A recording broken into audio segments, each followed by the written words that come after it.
Yo, yo, yo. Hey, everybody. Welcome to the Shed Power Hour. I'm the host, POW Warpig. Pow, pow. This is our second episode. Happy New Year, everybody. Hope you had a good, safe, fun holidays. Tonight, got our extra special guest, Deathstrike Virus. Welcome, welcome, Fartin. Again, lovely to have you, as always. We'll let Deathstrike introduce himself to anybody if you don't know who he is. Well, what can I say? I stream here on Mixer.com. Play a lot on Unreal Tournament, PUBG, and Overwatch. That's about it. Part of the Shed team. The best team. Quite away, the best team. Fartin, how you doing? I'm lovely, Pow Pow. Thank you for asking. How are you? Great. I am excellent. So, as you guys can see, the wonderful MLG Pro Circuit picture. This is part of one of our main theme for topics tonight. I sound super sexy. Thank you. We'll high five Bizzle for the sexified voice. So, yeah, the theme for tonight, and it's going to be a little polarizing for some. Some people are going to agree with opinions, others are not. Just remember, this is all just discussion, and we're at the end of the day, we're all a tight group here. We're like fam, and we're not here to hurt anybody. We're here to help and be there for everybody that's part of this community. And even if they're not, if someone is here and they're not part of the community and they need help, we're here for them. We'll do the news quick and segue it into the competitive play talk. Overwatch, Jeff Kaplan released a little video the other day regarding some of the stuff that's coming up with that. And their Hero 27 being worked on. And it's there's no release date. I like what he said in the video. If anybody hasn't seen it, it's a real quick, just a developer update. But he said, we're not worried about a release date. We're more worried about actually making the character right, which I don't know if that's kind of like him saying, hey, we know we screwed up on Doomfist. We know we screwed up on Moira. Give us this year. Let's 2018 kind of start it off right. So I give him the benefit of the doubt. They do have a new map coming called Blizzard World. That's like their new big thing, right? It's already, I think all of this is actually being internally tested, he said too. And Blizzard World is actually like right, he said I think they said within the month we're getting it. Yeah. And the big one out of the whole thing that you can take away was the content being added. Core content of the loot boxes is going to be like, there's going to be more of it. So you guys are going to get more bang for your buck on that. Moving on to the PUBG yesterday, you guys put some time in that last night, right? Every night, baby. Every night. So they did a long range fix. It was kind of like a hot fix almost, but they patched in a little bit of that. And I played some today myself. Did you guys notice any difference? I have not actually played a game in a few days. Yeah, I didn't note it. I'm not clear on what the patch is. Yeah, I have to check that out. I heard somebody talking about it today on the velocity for the 5.56 was more than on the AK or something. I heard them briefly mentioning it. Yeah, I felt a little better with some of the long range today playing than I have in the past.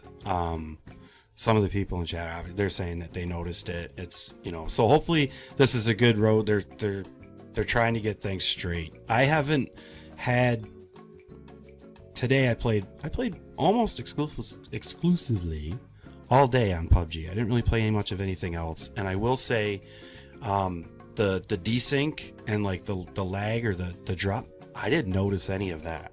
And I think that was something else that's been getting addressed. So was that like that last night for you, Fartin? Because it felt really smooth today.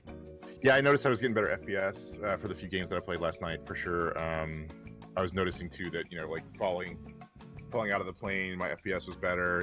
It seemed a lot smoother on the old map, even more so. I think it was definitely a lot smoother. I felt. Yeah, I was on the new map a lot. So, throw out to Neb, hashtag crevasses. So yeah, that's that. If you guys are, if you are PUBG players and you haven't been on in about a day or two, it could be because a lot of people are headed back to school. The servers are dumping out a little bit on the access of players and stuff, but it's a really good time to play right now. Even if you just want to go in and check it out, it's worth it. And with that said, we'll move into the competitive play chat. A lot of people, especially some of us that are, the old dogs, I guess, we've been around, and I started with in 96 to 98 was like my intro to PC gaming, and was with Quake. And let's see, the competitive scene has changed so much over the years. Quake Arena was kind of like the first, the real big iteration that kind of opened everybody up to the whole deathmatch, the arena, and all that stuff. But back then we didn't have all the internet stuff that we got, right? It was like private. So your leagues you had, which we'll give a shout out to a lot of names. There was OGL, PFL, Cal, STA, UGC. It's still going today. It was so small time that was considered back then your the comp scene. That was your, all these guys now are like going to BlizzCon, and they're going to overseas, and they're going to these other LCS and all that stuff, and it's like we didn't have that. We had a league online that was free.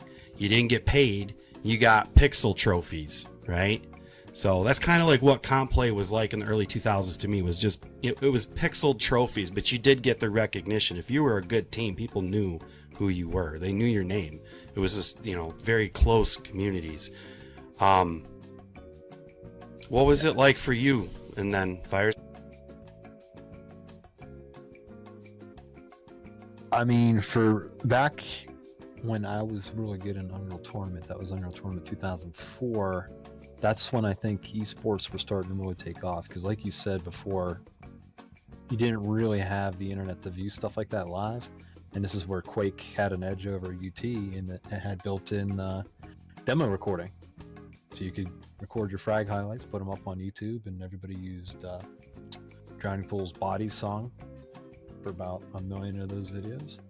But yeah, it's not until, I want to say, like ESW with Unreal Tournament 2004 that you see the names start making money. Like Fatality, everybody knew who he was in Quake. Now he's making money. Now he's got, Corsair branding and whatnot, his own motherboard and mouse and stuff like that starting to grow. A few years later, Call of Duty 4. Yeah. Well, we'll keep it early. We're still in the early 2000s. We want to jump too far ahead. Well, I think you can go even earlier. I mean, I think you can even go earlier to, when people were playing, even to the 80s, where people were playing, Pac-Man. other games competitively in high school gymnasiums. So you can go back that far, even if you really wanted to talk about what that was and what that was like, and what the competition scene was and what it was about, as opposed to now it being all the way to where it is now. I mean, it's had a number of different iterations, and honestly, I think there's a number now, currently at least, there's different levels of what that means to somebody. So I mean, my experience doesn't go as early as you guys. I'm like 90, gosh, when was that? Probably like 99 when I was involved in what I would deem competitive with the Medal of Honor Allied Assault, and but it was just I would call it like public casual competitive. They had the ladder site that we played on. I don't even remember the name of it, but we had this ladder site that we played on, had a couple hundred teams, and then we had another like homegrown sort of ladder site that was a smaller group of teams and things like that. So it was competitive for bragging rights mainly. We didn't really win anything. Yeah, that was that's an interesting outlook to think to go back to like, you know, the early in the 80s with like Pac-Man, Pong, things, Centipede. Or even now with different types of games like, oh gosh, what's that fighting game?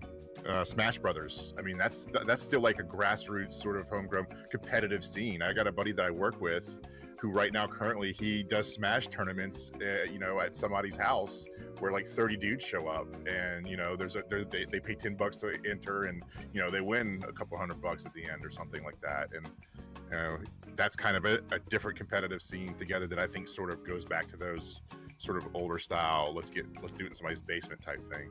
Mm-hmm.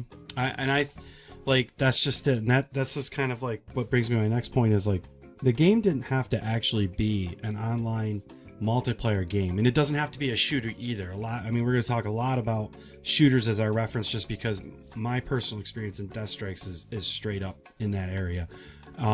But there's so many other games that are going to come to light, and the next one that on the list that I feel it wasn't that online experience, but neither was Pac-Man. It was, you know, everybody just hanging out doing their thing, or like Centipede on Atari.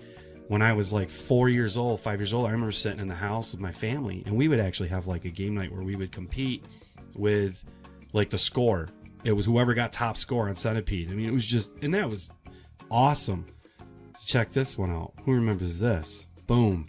GoldenEye. I was just thinking that, dude. I was literally just thinking that. I mean, we used to play that on Nintendo. What was it? Was it Nintendo 64, right? Mm-hmm. Oh man, my buddy had one. We played in that dude's living room. Cool. That was when I was still working in the restaurant, pal. You relate to this? Working at the restaurant, we'd roll back to the dude's house, like 6 of us after work, and just play that game, dude, all night long, split screen. Did you play a lot of it, Death Strike? No, I never owned a console. Oh my god! If I was Good playing fun. a console game, I had to visit friends. But no, Yeah. I mean, even still on PC, you had Diablo 2 on LAN or Mm-hmm. Diablo 1. But yeah, we race to see who could get the highest level first or whatever. Oh, yeah. Here's Might and Magic 3, which is turn-based strategy game, which took forever to play. But yeah. Yeah, I like the comments too. Is like, you know, it with GoldenEye, it's. I remember sitting at buddies' houses. You know, we'd have all the controllers linked up. We got pizza and wings, and you know, Odd Job's obviously the one that everybody is like that hacker. But you'd go big head mode, paintball mode. You just have fun. Or Proximity Mines. That was the other one that pissed everybody off. But it was Yeah. so fun. Somebody mentioned Kaboom. But like that to me was like an introduction of like when you were playing with multiple people in a room like that in your home. It's like, man, this is things to come. This is what's, you know, Mario Kart. That was another one. It was like, this is what's coming. This is the console users are going to get this experience, but it's going to be evolved. It's going to go farther out. And for me, after that point, myself, I went into Team Fortress Classic, and that's where my home was built in the FPS world and competitive play. I mean, I did that with quite a few people. Randy Online's actually been part of my teams and been with me for the last almost 20 years of my life doing Team Fortress and stuff. And it's just the relationships you build with the people, I think, are what really make the competitive games stand out. Like, you know, you can play an adventure mode game and you like the story and stuff, but you know, what do you get out of conversations from that? You get people going, oh man, that had a great story. But when we played like, you know, this game and there was like all these people involved, they have tons of different stories and tons of relationships and things that they had happen that were just so awesome. Yeah, and I think that's the next level of that's one of the levels of competitive gaming, because you've then morphed from do it in the living room, just you and one buddy, to now you've got 4 or 5 of your good buddies that you play really well with, and you're starting to win teams, and you're starting to play other teams. You know that you're better than other people, and that's the next level, I think, of it kind of going up one to a little bit less casual but still friendly competitive gaming and those types of things. So I think that's another different layer in the competitive scene Mm-hmm. that gets people going to the next level, right? And then, you know, and then the whole thing with friends, obviously, that's going to segue into another conversation, I think. But yeah, that's obviously part of it as well. Yeah, I mean, Counter-Strike, another big one of the early day, and it's still thriving today. That game has outlived so many other titles in terms of its comp scene and how it's taken the ideas of other stuff. And I mean, think about it. This Counter-Strike was designed by some dudes in college. I mean, it was the most simplest thing done. Maybe it wasn't so simple then, but it was still, it got out there and that was it. Look how big it is. It's huge. Yeah, it's just a mod. I miss the mod scene. I really do. We got a lot of good things over the years from modders. CS was big in the early 2000s. Unreal Tournament, another big one that had a good staple, and it actually has a game now going that there's no release on it, but it's still there. You can download it and play it. Deathstrike streams it, plays it on his channel if you're interested. It actually looks a lot of fun, and that's the beauty about, like I said, with playing with your buddies and stuff, and being here, I've met so many new people that have just been so rad to play games with. Right, and then I think then that the next layer then is this. I guess they brought it into a competitive play style where people can start watching it. I guess that maybe started, I don't know when, CS:GO probably, but StarCraft, Brood War, competitive games like that. There's an audience for that. People then start watching, and I think that's when it really probably turned the corner to change from sort of casual bragging rights, maybe a little bit of money, to there's a business to be had here. And I probably wasn't paying attention to that side of it back then, for sure. Obviously now it's unmistakable. And it's grown, I mean, exponentially over the past, what would you say, pal? Like 5 years, it's gotten, oh my god, bigger every year, just with even these conventions that we go to. What was somebody in chat might know, or can just go Google it real quick, is I would say the market for the competitive play really went bonkers when League of Legends, about after its first year out. Han was doing well, and then finally League of Legends just stomped that fire out, and Dota 2 came out. And so it's somewhere around 2010, I want to say 2011, that climb was like, it went from here, and it just went up, and then it's just still climbing. Like Korea's got what their national sport is, StarCraft, I believe. It's been like that since about 1999. Yeah. So those were paid tournaments back then for them. We didn't start seeing that until early 2000 here. At that point, Quake 1 and Quake 3 were the dominant ones until about 2002. Well, it was very interesting. It wasn't too long ago. Some people may have heard this, and maybe not. But Blizzard did have some things going on in their business side.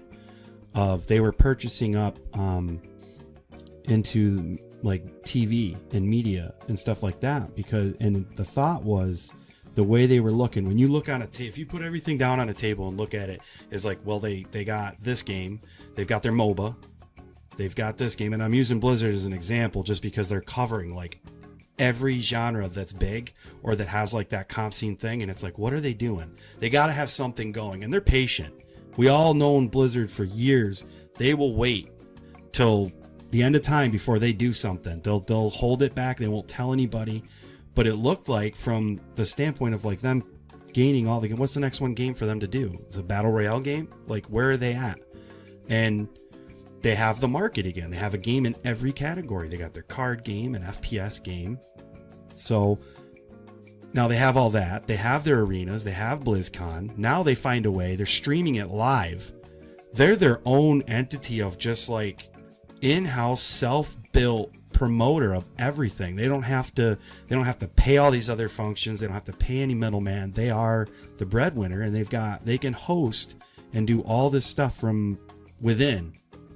So hopefully for our sake, because we're the consumer that, we get something. I would love to be able to go on my TV and turn on and have like the Blizzard network or something that I can watch shit. I mean, they already have it. My Samsung has Twitch TV app on it. I can watch Twitch TV on my Samsung 50 some inch TV. But you hit on something interesting just there, pal, that caught my attention that I just read today, that Paladins has a release coming up next week that has a battle royale game style. And Paladins is basically a ripoff of Overwatch. So if Overwatch was trying to get there, they may need to hurry up. But yeah, Fortnite. I'm not Fortnite. Paladins. Look it up. Read about it. I just saw it this afternoon. Yeah. Paladins was out before Overwatch. Just saying, Storm Ninja's right. Fair. Sorry. But I mean, they're sort of. Yeah. No, they're definitely. They're the same game, is what I mean. It's not even apples and oranges. It's so. Red apple versus green apple. Right. And like, the question I ask, like, we'll start with you, Deathstrike. Do you feel like comp play, has it been a good or bad impact on games overall, one way or the other? Like, that pendulum isn't in the middle. It's got to be one way or the other. You think it's overall good or overall bad, and why? Why do you feel that direction? You talking about a specific game or overall? I think overall it drives up game viewership for, say, Twitch or Mixer or anything else like that. Because you have that skill gap between, the amateur versus the pro. Like, I love playing flag football or whatever with some friends or whatever, but let's be real, I'd rather watch the professionals play it. And because it's also competitive, an amateur can get out there and be competitive and try to compete and work their way up. I think it drives up sales, viewership, and the money-making machine. I don't like the toxicity because, let's face it, and it didn't start with League of Legends. It's probably started with like Heroes of Newerth. But, yeah, the toxicity in a lot of the super hyped comp scenes is pretty bad. Yeah, I can agree to that to a degree. I mean, we were discussing this before, and I think Bizzle brought it up, is that when you get to the higher level and you're in that actual bracket, like, a lot of that toxicity goes away. The players aren't there to be toxic. They're there to be professional. They're there to play. They don't. You're not gonna walk out your door in the street and act like a jerk to people and expect everybody to give you respect. So it's the same thing online. You're not going to go everywhere just acting like a jerk to people and get that respect. Even if you're good, they're not going to do it. So it's like that middle area where you got to get past that hump, and some games there's still toxicity. It doesn't matter where you're at in it. I mean, we had a thing in TFC back in 2003. There was a forums called the Catacombs, and in there we had a section called the Cesspool, and you had to agree to actually view that, because that section of the forum was no holds barred. And I'll tell you what, if you didn't have a tough skin, you would cry reading that forum. Those kids would tear you apart in there. And I'm thankful I got that experience through that, because it definitely, coming into doing streaming and anything on YouTube and being on the internet, putting yourself out there. I mean, we're putting our faces out here. Not all of us can look like farting, but thank God for that, because the memes and the horribleness that ensues is just brutal sometimes. And it's not right that some people have to go through that. But I would add, though, that with it comes with the increase in sales and the viewership and all, the whole shebang. Absolutely, that's you're going to get even more of the asshats, the toxicity. It's expanding. Yeah, right. What's the one thing that you always tell people? You're like, you know what? Jealousy doesn't look good on you. That's all it is. Mixer. I think some of that has to do with just the internet, though, right? Mm-hmm. I mean, it's there's a certain amount of anonymity on the internet that, certainly, yes, when it is, revolves around the gaming industry, yes, there is some toxicity, but I think that's just comes with the internet as well, maybe amplified in the gaming world. But I think people are people are a-holes just in general on the internet because there's anonymity. Absolutely. Do you think the comp scene has been like one of the driving factors in changing the outlook from gamers going forward since like early 2000s to now? What do you think, Farden? What's that? I'm sorry. Do you think that the comp scene has affected the outlook of the gamers going forward with games like since the early 2000s? Do you think that they're the way they look at games and want to consume them and stuff? Do you think that the comp has like directly just changed that platform? Absolutely. I mean, because that's part of what you have right here, PlayerUnknown's Battlegrounds. I mean, that is competitive play. I mean, you're playing against everybody else on the map, and you know it's highly competitive. If you're not good, you're not going to have a whole lot of fun. If you're terrible, right? So you have to be competitive. So it drives you. The design of the game drives you to continue to want to play and be more competitive, I think, and then you just by nature get better. Same with the thing with Overwatch. Like I generally don't even play regular Overwatch anymore. It's strictly competitive. It's just a different level of gaming that you're playing. But I think that's my personality trait. Like if I'm doing a lot of things, I want to be competitive in it.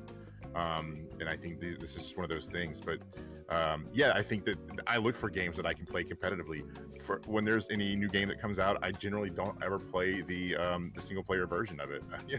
Maybe to just get the controls down and that's it, and then I jump right into multiplayer because that's the competitive piece for me. I don't care about unless the game has a really good story, But I then don't even care about that always. It's just like I want to play multiplayer, and the reason that is because it's competitive. So yes, I buy my games directly, to try to be competitive in those games. I think eventually. It's really funny you say it like that because I as you're talking, I'm thinking about it, and I'm like, man, I remember like a few of us when ArcAge came out, and it was just that game was a really hardcore PvP MMO. And like we didn't play it. I don't care it was a sandbox. I didn't care that I could build boats or go fishing or make crops. If I wanted to do work, I'd go to my job. So I was in it to go kill people. And it's just how many kills could I rack up in a day and ruin these kids' lives for an hour? And it was just like that's what we did. We went in and we would just decimate guilds and groups, and like we played it to be competitive in that way. That was even if there was no competitiveness to it, that's how we were playing it. It didn't matter. But they designed those games that way too. I mean, because the end game, you have to be that. Because everybody wants to have the, whatever it was in ArcAge was the fortress or whatever with the base, go build the base and grab the land.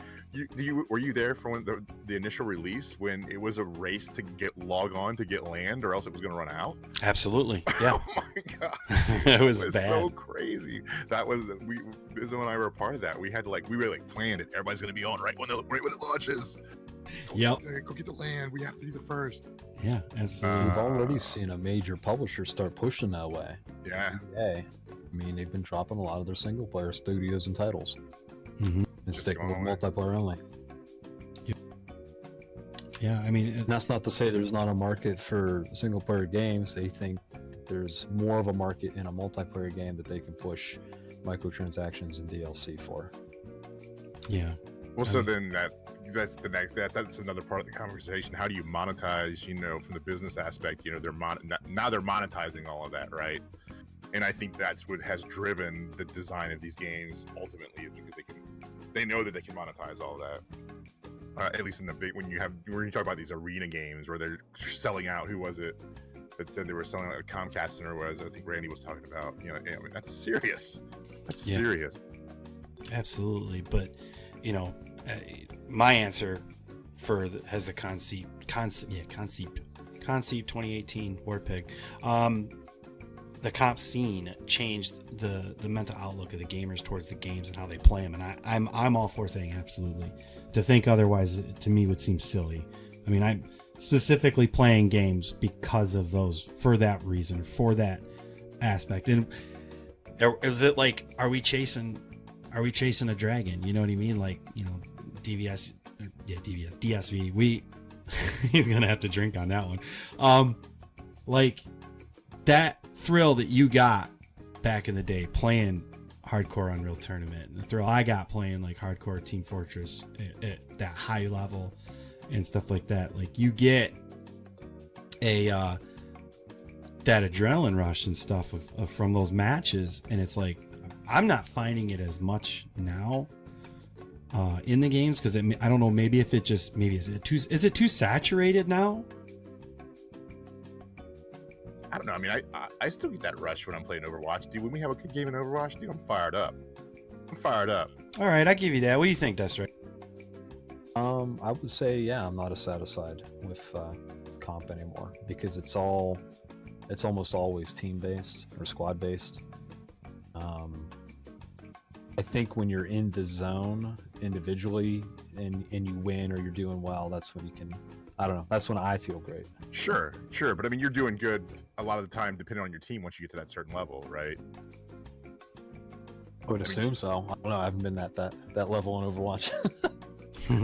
Fair enough. Yeah, I mean, I guess that's probably something. I mean, some people are saying in chat too, like you're not invested like we were. It's a lot harder to be that invested, you know, especially if you have like 2 kids. Well, it's job. also because But- because what is true competitive is unattainable for jokers like us, right? I mean, we don't live in a house that was purchased by some company that all I do is eat, drink, and sleep and play the whatever game, and they're paying me to do it, and that's it.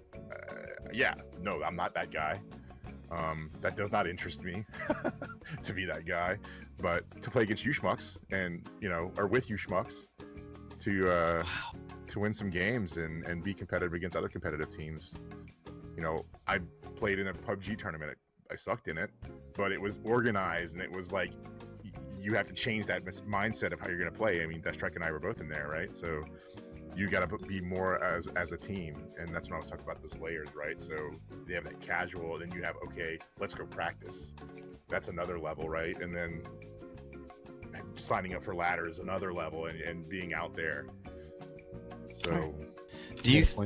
Blog post about that a long time ago about how I suck at games anymore, and it's because I just don't have the time to invest in them. Like when I was peaking in Unreal Tournament, I was playing probably about 40 hours per week, and I wasn't playing any other games because if you play other games, you're diminishing your skills and returns on Absolutely. your main game.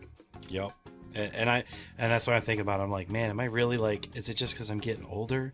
Is it because I'm too distracted mentally with like real life and family and work and stuff like that, or is it just because I'm not investing the time in one game and just putting that effort out there to like trash it? You know what I mean? Like that's what TFC for us was 3 nights a week league, 2 nights practice, and we were playing 5-6 hours. Some of us played till 2-3 in the morning, get up and go to school the next day, come home. We'd work on it at school, doing map strats and stuff. Passing, you know, it's like I can't do that anymore. But that's how Medal of Honor was, dude. That's how it was for us in Medal of Honor. It's another big game. It started getting serious, man. But the thing was about it that we had a blast every minute of the way. It wasn't like it didn't feel like work, but you know, I was in college and not sober ever for like a few, you know what I mean? And absolutely doing the restaurant at night, and I had all the time and no worry, right? Do you guys feel that? We'll start with you, Fart, on this one. Do you feel that the market itself from the companies has been to make games look like a comp game over casual, whether it's like completely comp or not? You know, I'm not sure that I have enough knowledge of all the games that are competitive to really have a good answer. I would say that I think that there's games that that do both. I think there's games that want you to think it's competitive and they want to be viewed as a competitive game, and then I think there are others that are like they're competitive, but they want the masses to feel like they're being competitive.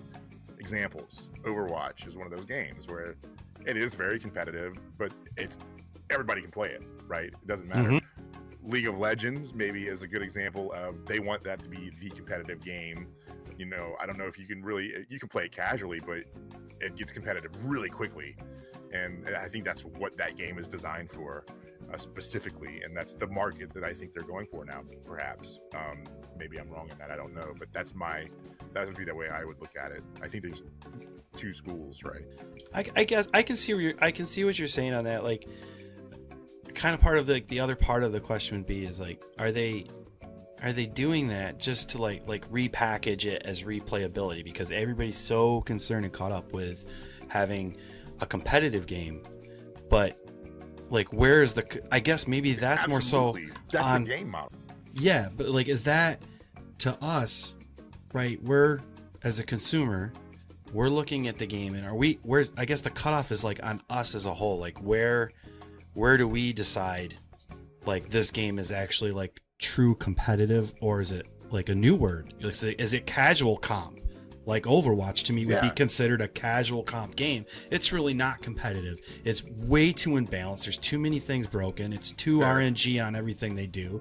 And like they got that big tournament thing that they're going to be doing and all that stuff, which is another thing coming up if people don't know.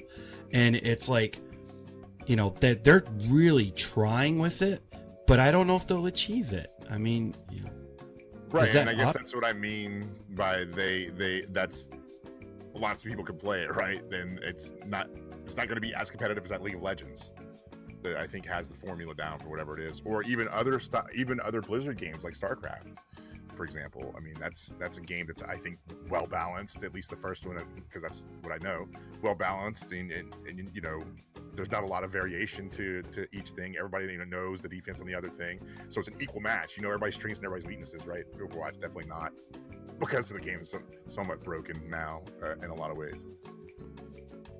Will they be successful? I don't know. We'll see. They'll have to change some things.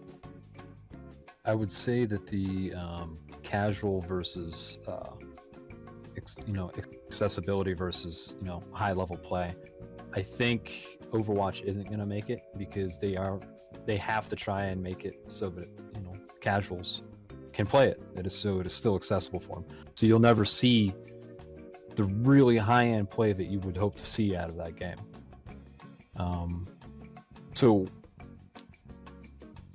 And League of Legends isn't really that accessible, compared to lower level to the higher end.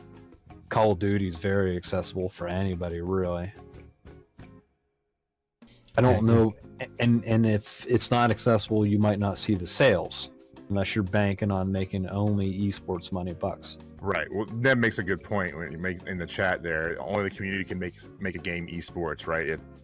But the companies, I think, can to answer that, Neb. I think companies can design a game to attract that kind of crowd. Thinking, they can have forethought to think, okay, what's going to sell, and how can it be watchable, not just replayable, pal, but rewatchable. Yeah, right? Absolutely. Well, look at the circumstances it went down with. I'll use H1Z1 as an example. It came out as this, and they realized like really quickly, wow, people don't give a crap about this part of the game. They want to play that battle royale survival mode, like all in and kill each other till the last man standing, and they took off with it. And then after that, everything's just been ramping up in that market so much. So yeah, I think that packaging it in terms of like making it look like replayability and rewatchability are definitely the two things. Because I mean, Twitch now and Mixer and what's the other one? There's so many different streaming sites now that everybody's just like they're on there watching these games. That's a selling point for these companies too. They have to consider that in their market. Anybody that's in business has to look at it like, is our game going to be something that people watch? Because if you're not watching it, almost exclusively across the board, if people aren't watching your game, then that speaks volumes to other people that, well, the game's probably not any good or no one likes it. You know what I mean? Or how many times have you seen a game go up and be on one of the streaming sites and it's at the top of the list, and within like 2 weeks it's dropped, and then it's like it's done. It's not even really being watched, and everybody's like, oh, that game died quick. And there's still like a huge community playing it. It's just not something that's very rewatchable, but it gives that perception that it's a dead game. Well, I think the rewatchability comes with the access of being able to play it too, which I think has been drives a lot of things. So we could talk about the makeup of sports and what fans and fanatics are, right? And those types of things. Like, think about that for a minute. So when we grew up doing what? Did we grow up playing video games and watching people play video games? Hell no. We were watching football, playing football, or whatever sport it was, or whatever thing that it was that you were interested in, and you were striving to be the guy that you saw playing that, right? Now, these kids have grown up watching people play video games, their friends or whoever it is, or on YouTube or whatever. Now it is a sport for them. That's what they grew up with. Now they have people, I want to be good at this game like that guy, right? So that's a whole nother aspect of it that I don't even think that, you know, we've even, that I haven't even thought about before until just now, right? So you have that. It is now a sport for a whole generation of people. And you know, esports, right? And Absolutely. and go look at those pictures of those, you know, we've all seen them, of people in these, you know, packed arenas, dude, with like these monster screens and like, what? I mean, that's I would have never have imagined that would be a thing back when I was playing Pong or Tetris on the Game Boy in black and green, you know. Oh, Dr. Mario on the Game Boy, that was fun stuff. Yeah, and we haven't even really broached the subject of what uber competitive is, with the hundreds of thousands, if not millions of dollars purses, and oh my god, the dollars that people are bringing. People are sponsoring teams. I mean, Robert Kraft has a team he sponsors, the owner of a football league, and he does it. I mean, a football team, he owns a sports team, an esports team now, right? So Mark Cuban, right? What does that tell you about it being mainstream? And you know, Mark Cuban's not going to put money into anything that he doesn't think is going to make money, right? Exactly. Yep. So that's, I think, where we've gotten now. I think I like Jacked Up on Do brought up Lawbreakers, and this is going to be the cutoff on our comp play. I'm going to end it out with some of this, and then we're going to go to our next topic.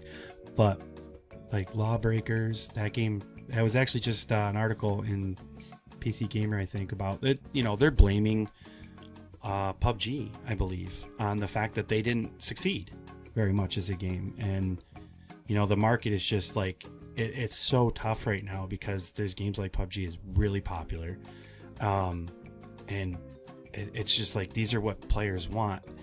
And I saw it as like, it was a game that was trying to be something like Overwatch but not, and add a little, and it's like, the game's already there and it's doing well. The game is, how many millions of people playing Overwatch, and if you want to try to tap that market right now, you are fighting a really bad uphill battle, because Overwatch is still really strong. The community is like settled down a little bit, but let's be honest, at the end of the day, Overwatch is still a really strong arena shooter game. PUBG, I don't consider PUBG an arena shooter in the way they normally were. It's like a new style, and I think it's got its place. It's making its mark. Yeah, I think it's going to be more based on individual, or just like a couple of people, as opposed to a team of 6, right? And I don't know. What was the other one? Hawken. Hold on one second. Hawken they just announced yesterday they're pulling Hawken off of Steam. They're shutting down the PC version. They're going console only. And there's just been tons of games coming out that are like, they're failing, they're getting pulled, they're getting turned off, shut down, and there's only a few that are sticking. So this last year was a big, like, it was a weird ending for a lot of companies. You know, EA ended horribly on some things, and a lot of these companies took a kick. So go ahead, David. Let's see. What Lawbreakers said is actually kind of fair. I don't think they were going to be that big of a game to begin with.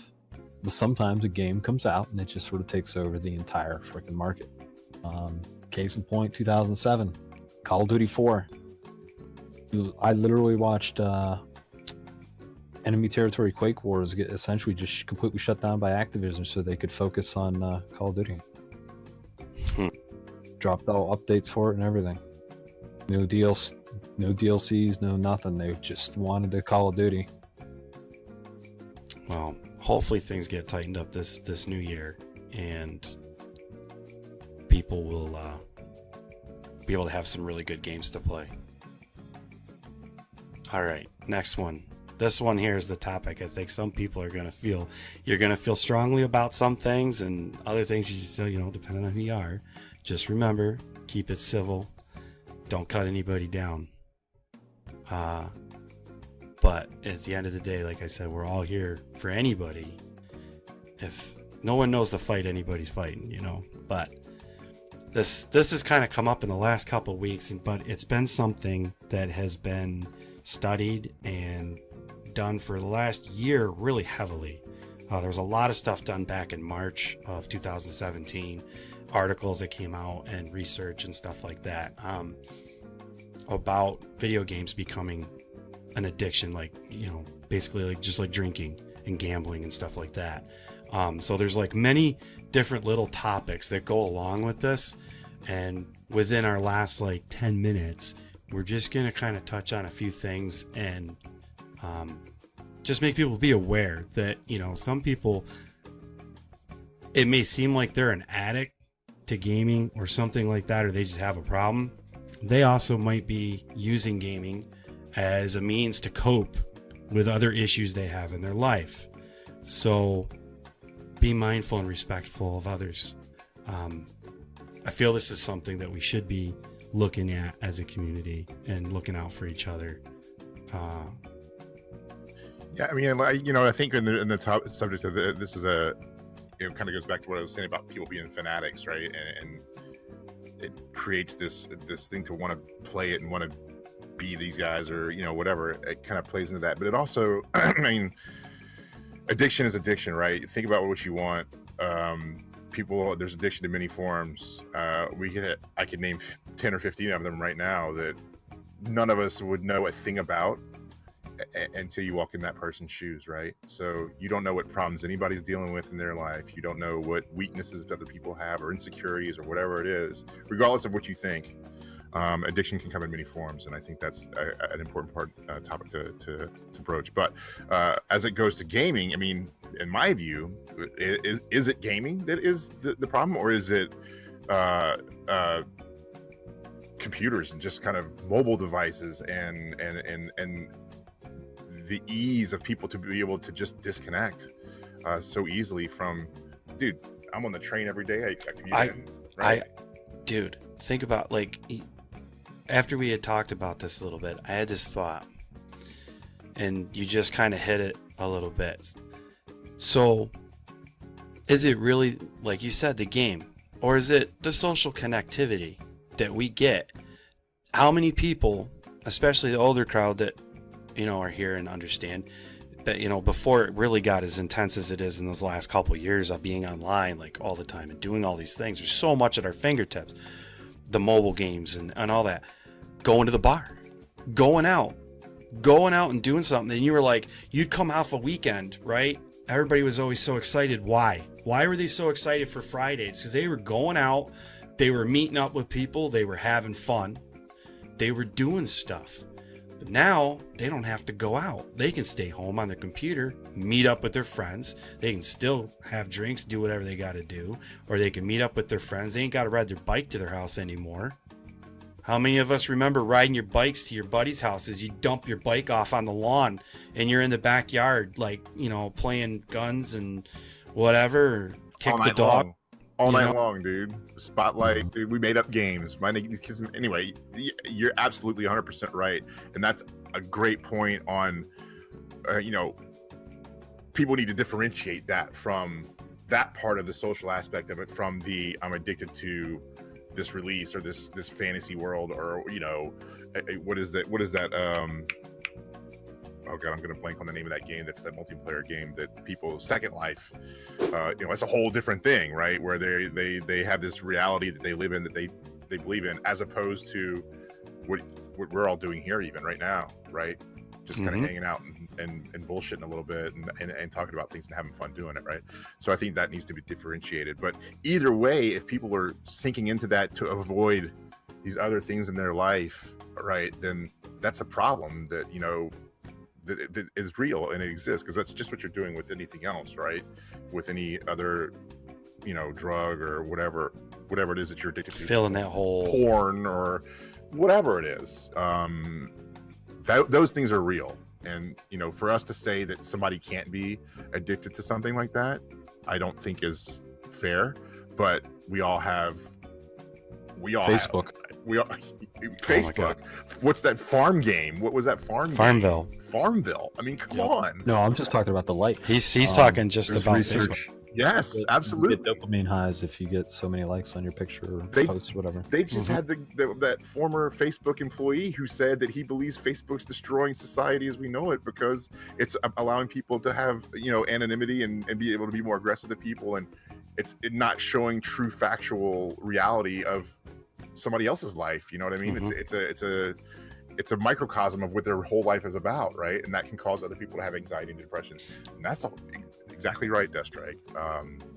Do you think, District, that this is that this kind of like looking at it from a different point, from the doctor's perspectives and stuff like that, looking at the kids and going, yeah, this kid has, you know, he's addicted to games or has a mental disorder because of that. It's not even classifying as an addiction, but a mental disorder is something that they're doing, and to, will that become a scapegoat for kids to be like, well, I act out because I have a mental disorder because I play video games and stuff like that.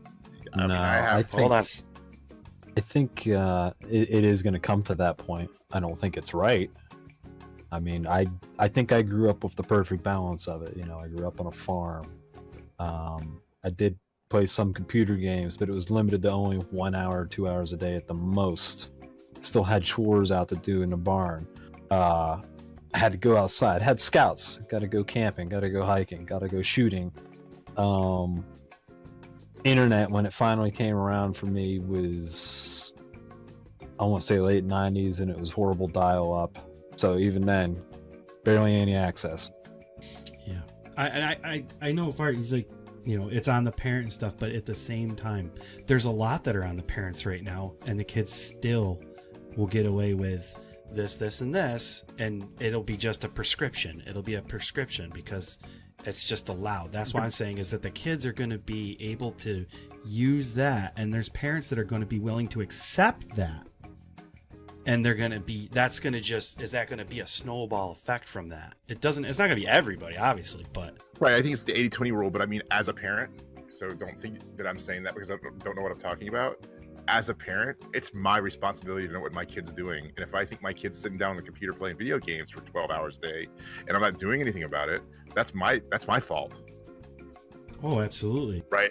And I'm not saying that that kid can't be addicted because he's addicted, right? I'm just saying that parents have a lot to do with it, and to have that be an excuse. And I believe this about a lot of things. I mean, don't get me started. But, you know, yes, I am the teacher before their teacher does it. Yes. So I think that, you know, a lot of that's on the parent. I don't think you can use it as a scapegoat. I don't think that's a fair way to look at it. And you can't, as a parent, and I'm not a parent, but you can't, as a parent, claim ignorance to this stuff anymore. Right, Because exactly. you have the internet. Because granted, my mom, very tech savvy, so she went the extra mile. She had programs installed to lock down the computer. You can't go to any adult site or anything like that. If she wanted it to shut off at a certain time, it would shut off at a certain time. And that's, you know, back in Windows 95, 98 era. Those programs are still out there today, and they're even more robust if you want to be a, you know, monitor your kids. Yeah, what's It was rough, Gaffer. an adult site? That's right. I here's- don't know what here's you're the- talking about, dude. Here's the thing about that. Magazines, Gaff. As Magazines. your kids will outlearn you, I'm sure. Right? Oh, I did outlearn absolutely, her. absolutely. I mean, I But didn't at have that a point, I'm late in college. my teens. You know, don't expect a 10-year-old to do it. Oh man, that's funny. But yeah, you know, I wanted to bring this up, and I know this is an odd topic and stuff, but it does relate to the gaming stuff. It is going to affect all of us. If you're a gamer and you're in a business or you're streaming or whatnot, this is something you should be like at least caught up on, of like what's going on behind the scenes. What are doctors and what are politicians trying to do with something like this, and just keep an eye on it, because I don't want to see people getting taken advantage of or whatever because of like they want to diagnose you with a mental disorder or anything like that. I think it's important to mention too, Pal, which you talked about last night, which was, it's not like this thing just came up and WebMD wrote an article about it, right? Mm-hmm. There's scientific studies. There's history. There's already real laws in other countries, in China and Korea and France and in England. There's laws about how children can play games at what hours, right? So Yeah. It's not like this isn't a thing. people have died from playing their games and they forgot to eat or whatever. You know, I mean, look, is that We've seen people ridiculous? literally die from not being able to leave World of Warcraft. Or stuff. Right? Yeah. But I mean, then people say, well, you know, I can do it. Well, you don't know what's going through that. You don't know what's going on in that guy's life. You know, I mean, Personal. is it ridiculous to me? Yes, it's ridiculous to me, because if I need to go drop a deuce, I'm going to go drop a deuce. If I need to go eat, I'm going to quit and go eat. Right? I mean, it's common sense. I have other responsibilities in life, but some people don't have that differentiation. Some people's brains don't work, you know, forever don't work that way, or they're so far gone that that's a disorder. That's a disorder. Sometimes though, it's not just the game though. So, again, personal anecdote. I had a friend in the Unreal Tournament community who was addicted to the community. He liked being a community organizer, organizing tournaments. He was in everybody's team speak all the time, always on their forum boards, always playing the game or idling in the game and whatnot. It got to the point that he spent so much time with it, he ended up losing his family. His, wife split and took the kids. And it's not like he was addicted to the game. He was just addicted to the community. He found like a purpose, if you will. Yeah, and that's just it. Like it almost seems like that. It's such a tragic story for a lot of people when it comes to that. I can totally understand. The last thing I'll hit on before we start to wrap up is, look at the loot box situation and them declaring that in a lot of places and trying to fight the game industry on it being a gambling thing. And I brought up to Farton and Deathstrike last night, back in the day, they made, Joe Camel for Camel cigarettes to target a younger audience to get sales and get them hooked early and things like that. It was, Smoking Joe, man, he's cool. And, I feel like the loot box system, like, is that, something that is going to be also, we can almost all high five EA for this last year, because they've kind of really opened the door. Let's be that's the elephant in the room, is EA is really, they screwed up bad, and it may be for the better in the long run for all of us, because it might put some things in place and finally get some bigger people in the world to kind of look at what's going on in the gaming industry and be like, hey, we got to get some boundaries put in place, and there needs to be some regulations made, because things are getting a little cray. So on our last bit of closeout, just a little bit of upcoming stuff. February 27th, Far Cry 5 is coming. And I don't know about you guys, but I haven't really played too many of the Far Cry series other than like the first one or two. I didn't do the last Primal one or whatever, but this new one, if anybody here hasn't seen the trailer for it, I recommend go check it out after the stream. It looks amazing. Like, it's going to have a great story. The game looks top notch. And another one that I had saw that looks like a fun little shooter. It's hard to explain. Like, it's a mech, but not a mech. But it's like not cartoony. It's just spacey looking and stuff. But it's a really fast paced little thing. It's called Mother Gunship. Stylized fast paced shooter. It looks really fun. I'll type that one up too in chat and stuff. But Farton, Deathstrike chat room, thank you so much for our second episode and for hanging and being here. If you guys haven't, please give Farton and Deathstrike a follow. Go ahead, hit my channel up, give me a follow, come visit us when we're live. Give the Shed channel a follow. Go follow everybody that's in the Shed community. Just spread all that Shed love all over yourself like hot peanut butter. It's Makes your hands stink, apparently. Hey, real quick before you wrap, I want to just say one thing about the addiction. It's a serious thing, guys.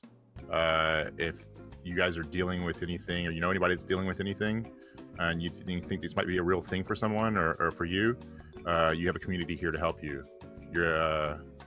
Reach out, talk to people. If you're depressed and that's a serious thing. So I want to make sure we're saying that as we're talking about something that's very real for some people. Mm-hmm. Whether you agree that it's a thing or not, it doesn't really matter. People are dealing with things that they think are real. So there's always a place for you to go. Don't forget that. Yep. Any closeouts for you, Deathstrike? In terms of addiction, just Anything? Anything you love you want to share? log off sometimes. Get outside. Are you around? Yeah, yeah. I think that's the best thing. Is to be careful. You're the one. And thank you all for coming out. Yes. Much love. Make sure you guys download the tournament. Have a good night, guys. Thank you for watching. We'll see you all in the next episode of the podcast.